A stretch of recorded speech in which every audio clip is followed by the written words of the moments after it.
Hello' বন্ধু বান্ধৱীসকল নমস্কাৰ। আজি এনেদৰে খাবলৈ লৈছোঁ ৰাতিপুৱা ভাত সাজ।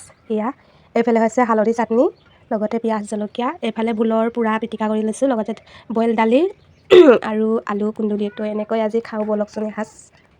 তো বলক খোৱা আৰম্ভ কৰোঁ। এইফালে ভাজি, লগতে বইল দালিবোৰ।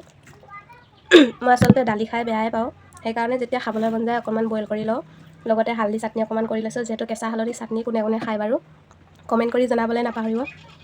তো মই হ'লে কেঁচা হালধি চাটনি খাই খুবেই ভাল পাওঁ, সেইকাৰণে অকণমান কৰি লৈছোঁ আৰু।